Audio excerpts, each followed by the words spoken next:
Selamat berjumpa kembali dalam layanan audio Sahabat Seperjalanan. Hari ini adalah hari Jumat 3 Oktober 2025.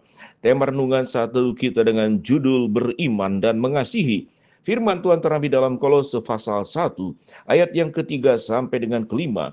Kami selalu mengucap syukur kepada Allah Bapa Tuhan kita Yesus Kristus setiap kali kami berdoa untuk kamu, karena kami telah mendengar tentang imanmu dalam Kristus Yesus dan tentang kasih-Mu terhadap semua orang kudus.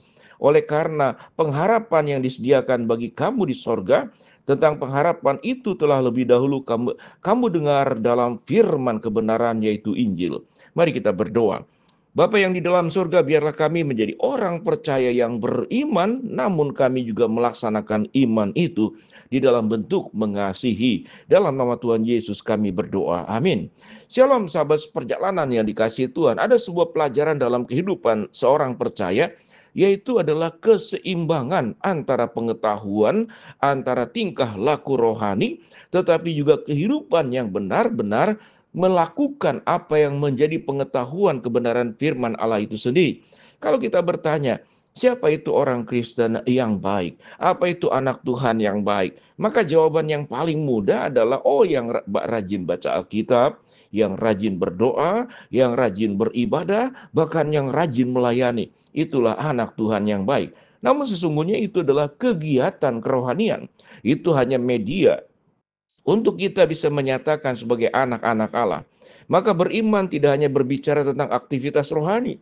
Beriman tidak hanya berbicara berapa banyak kita membaca Alkitab dan sudah berapa kali bulak-balik dari Kejadian sampai Wahyu. Beriman tidak hanya berbicara tentang bagaimana kita berdoa dan berapa lama.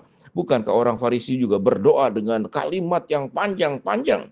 Dan doanya itu luar biasa, kemudian menyombongkan diri dengan tingkah laku rohani tersebut.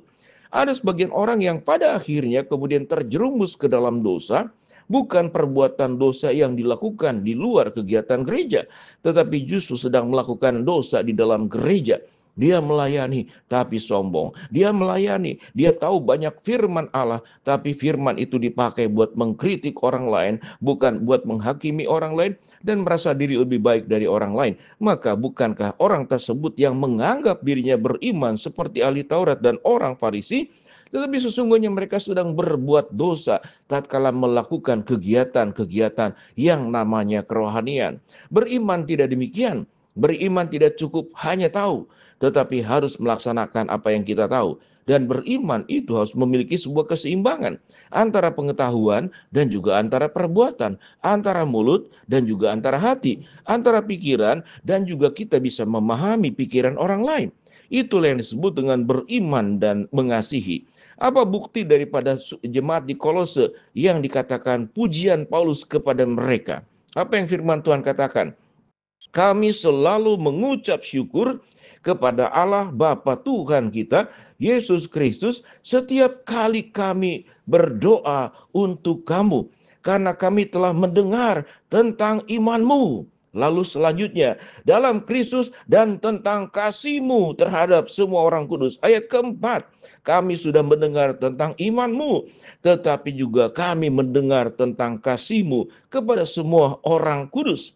Oleh karena pengharapan yang disediakan bagi kamu di sorga, tentang pengharapan itu telah lebih dahulu kamu dengar dalam firman kebenaran, yaitu Injil. Sahabat seperjalanan yang dikasihi Tuhan, iblis akan berupaya bagaimana orang-orang percaya, anak-anak Tuhan hanya terjerumus ke dalam lingkup yang namanya beriman.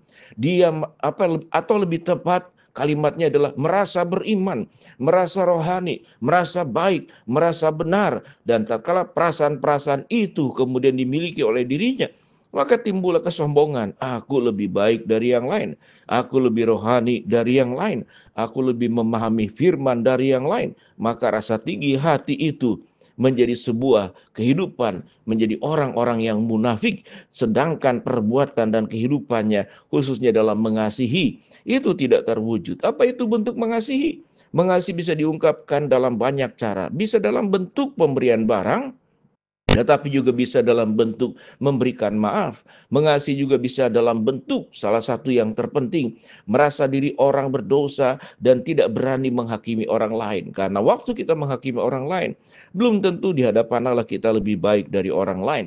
Suatu kita merasa lebih baik, belum tentu di hadapan Allah. Karena sifat manusia biasanya hanya melihat kebaikan di dalam diri sendiri, tapi keburukannya ditutupi. Dia tidak merasa. Kalau kita berbicara tentang maaf sekali, yaitu tentang bau badan. Orang-orang yang memiliki bau badan atau kemudian hawa daripada mulut kita yang bau, itu kita tidak pernah terganggu dengan bau badan kita dan kita tidak pernah terganggu dengan bau mulut kita. Siapa yang tahu bau badan kita dan kemudian siapa yang tahu bau mulut kita? Itu orang lain yang di sekitar. Artinya manusia kalau punya kekurangan, itu sulit memahami apa kekurangannya diri sendiri. Merasa diri benar, merasa diri baik. Dia menjadi orang yang beriman. Sesungguhnya dia adalah bau busuk kematian. Kita tahu dengan jelas orang-orang yang hidup di dalam sebuah kehidupan kemunafikan.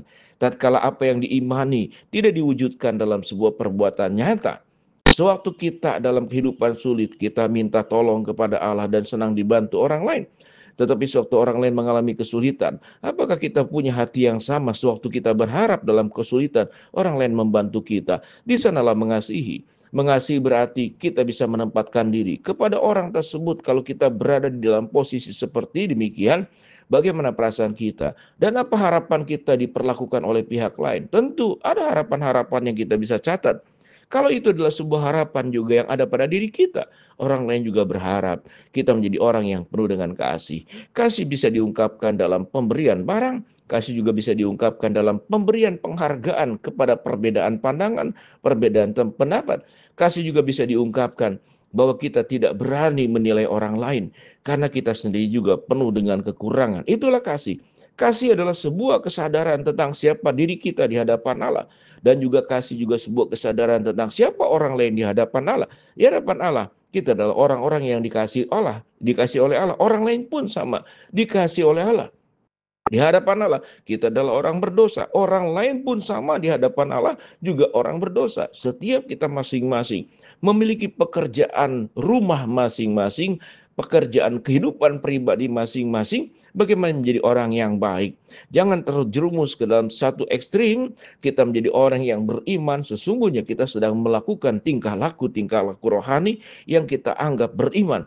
Beriman menjadi tidak memiliki makna yang dalam, sewaktu kita tidak mewujudkan iman itu di dalam kasih yang kita nyatakan tidak hanya kepada Allah, tetapi kepada manusia. Bahkan wujud kasih kita kepada Allah, itu firman Tuhan berkata dalam Matius 25, sewaktu engkau melihat orang lapar, engkau memberi makanan, engkau sedang melakukan kasih kepada aku. Sewaktu engkau melihat orang yang dalam kedinginan, engkau memberikan pakaian tebal, engkau sedang melakukannya untuk aku. Itu yang firman Tuhan ajarkan.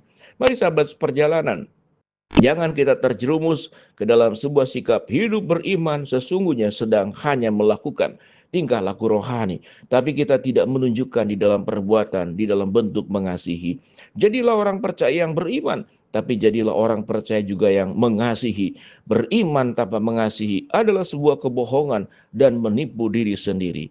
Biarlah kita menjadi orang percaya yang terus bertumbuh dan berdoalah, Tuhan, jadikan kami tidak hanya orang beriman, tapi orang yang penuh dengan kasih Allah. Kita berdoa. Bapa dalam surga, hamba-Mu berdoa buat sahabat seperjalanan yang sakit, Tuhan jamah sembuhkan. Sahabat seperjalanan yang sedang menghadapi masalah, Tuhan bukakan jalan. Sahabat seperjalanan yang sedang berdoa mengharapkan sesuatu, Tuhan kabulkan dengan waktu dan rencana Tuhan yang terbaik. Di dalam nama Tuhan Yesus kami berdoa. Amin.